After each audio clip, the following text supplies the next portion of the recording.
yani istidir. Ay. Ona kimi mən nətər duracam? Kim dedi ki o vaxta qədər durasın? Nə biləm. Bu çocuk aptal. Mən zaten Affedersiniz. İllər sonra keçəndə insan baxır deyir ki, bu nə çəkmisən də yəni. İtti hazıram və 45-dir bizim görüşməli olduğumuz saat.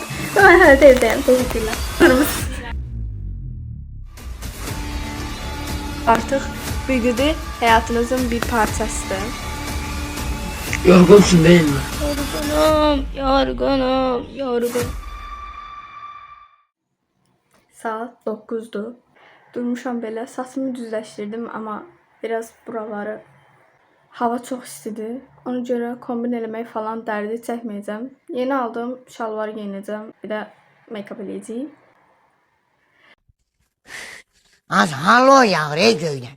Nasıl çıxılır ki bu havada, amma son zəhdir. Ona görə çıxacağım. Yəni mənə bu saatlar saat 3'də falan oyanan birinə görə bu saatlar çox tezdir. Çox yorulmam həqiqətən yəni. Gecə də az yatmışam zaten. Yata bilmirdim. Səhər tez duracağam deyə. Kız bulaşmasana. 1 saat sonra çıxacağam deyə rahat-rahat hazırlaşaq. Bu arada böyük halqa sırqalarımı taxacağam. Abartı eləmək istəmirəm, amma bir tərəfdən də diyoruz yəni. Bu saat səslər gəlmir. Gəlməməsi normaldır. Çünki ya 8'də, ya 9'da, ya 10'da başlayır.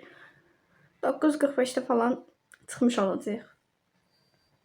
Niye bu kadar sinirlisin abla?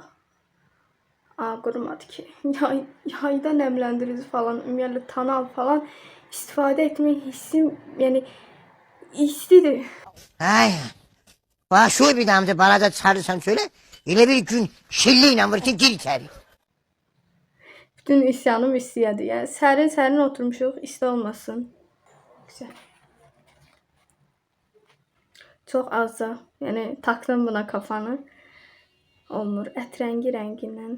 Ət rəngi dediyim bu ikinci palet rəngi. Ağzımı açma hərəkəti. Yapma, etmə, kamera. Sadəcə rəng tonuna eşitləsin deyə eləyirəm. Hani ne olacak ki deyib qəhvə rəngilə sürdüm. Bizim evimiz məktəbə yaxındır deyə oradan səslər bura qədər gəlir. Bura qədər. Biraz bu rəngdən. Mən heç çörəyən şeylər dedim ama çok küçük.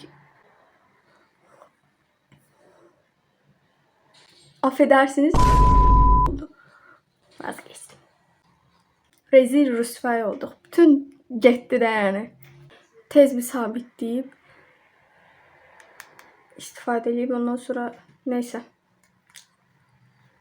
Size diyeyim. orada birə, ona kimi mən nətər duracam? Kim dedi ki o vaxta qədər durasın? Nə biləm. Bu çocuk aptal. Mən zaten Bitti hazıram və 45'dir bizim görüşməli olduğumuz saat. Və mən hələ də evdəyəm. Teşekkürlər. Neyse biz getdik son zəncə amma heç bir şey çəkmədik. Hiçbir şey yapasım yok bugün ya. Hiçbir şey içimden, bugün var ya hiçbir şey yapmak içimden. Seni buna sürükleyen Okay yes. Tövbe estağfurullah.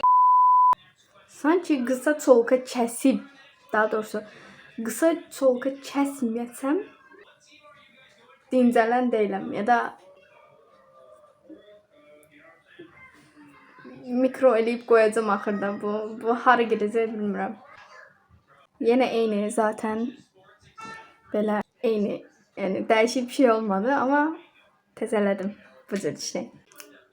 Qayıtımız, darağımız. Ay uşaq qırmayın ora. Ya rezil olacaq ya vəzir. Bir şey yok. Tam ayrımı budur. İndi heç uzatmadan keçəcəm. Səbrim qalmadı artıq. Amma bu qədər məncə mən bunu bir sindirməliyəm. Bir də baxın. Heç pis də deyil ha.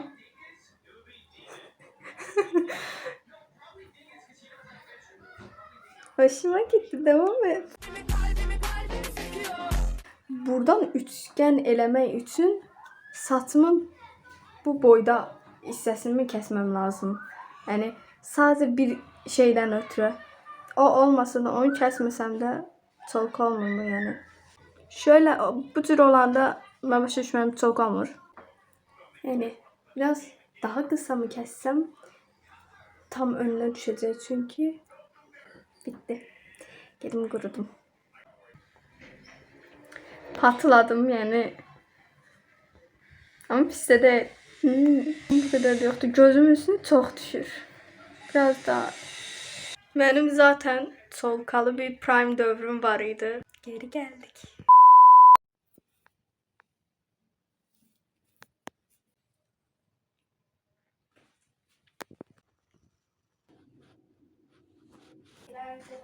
Yatmaktan gözlerimde çeşib. Dünən çolka kəsdik, bugün isə düzləşdiririk. Biz də mən birinin qardırobundan geyinmiş olsaydım bu kim olardı? Heç düşünməmişəm, bilirsiniz. Çox maraqlı sualdır. Mənim fikrimcə indi ağlıma gələn məsələn bir dənə dizi karakter ola bilər. 3-cü sezon Yargıdakı Ceylinin paltarlarını, outfitlərini geyinmək istərdim.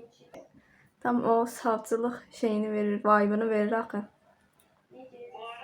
Mükemmeldi. Bence onun gardırobundan giyinərdim. Ama bilmiyorum, sizce? Bu arada bana yazırsınız ki. Cemil olabilir mi? Cemil. Evet deyirəm ki. Yani uzun videolar çəkə bilmirəm. Çəkərəm. Amma çox təəssüf ki, telefonumda depolama alanı yəni çox azdır da, yəni artıq yer qalmayıb. Telefonumu dəyişəndən sonra təbii ki də əgər YouTube'da olsam davam eləsəm necə çəkməyim ki, yəni. Bir də çox çəkəndə də editləməsi biraz zor olur. Amma olsun, maraqlı bir işdir. Zaten mən YouTube'da videonu falan çəkəndə əyləncəsini çəkirəm. Yəni əyləncəsini eləyirik bu işləri, yəni. Həyatımızda bir rəng olsun, bir katkı olsun diye. Görüyoruz, yazılıyor, çiziliyor. Geçen ilki videolar yadıma düşüyor. Cringe videolar çekmiştim. Yani cringe değil ama iller sonra keçəndə insan baxır deyir ki, bu nə çəkmisən də yəni. Sonra o videolarımı gizliyə aldım. Niye? Çünki bayaq da dediyim kimi bəlkə başqasına elə gəlməyə bilər, amma mənə elə gəlir. Mən gəlirsə niyə eləyirsən onda? Amma anlıq həvəslə insan eləyəndə elə olmur da, yəni. O an elə gəlmir. Məsələn, indi çəkdiyim videolarda sonra editləyərkən deyirəm ki, bu nə çəkmisən? Bura qədər söhbət yetdi, yuxulu danışıram. Yəni belə. İndi gedib saçımı düzləşdirməliyəm. Çölə çıxmaq istəyirəm. Baxın, alışveriş eləmək istəyirəm. Niye? Hazır mısın?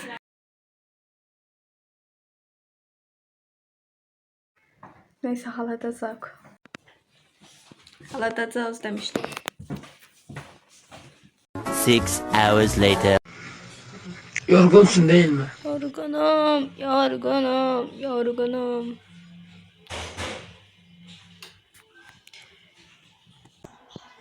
Və bura qədər idi. Ümid edirəm ki, bəyənmişsinizdir. Belə qəribə bir ortalığa video çıxartdım. Çolka kəsmişsinizsə artıq bigidi həyatınızın bir parçasıdır. Bəli. Burada da sonlandırıram. Saçım hələ də düzləşir qalıb. Yəni dünəndən düzləşdirmişdim. Hələ də qalıb. Belə. Hər birinizi öpdüm. Sağ olun.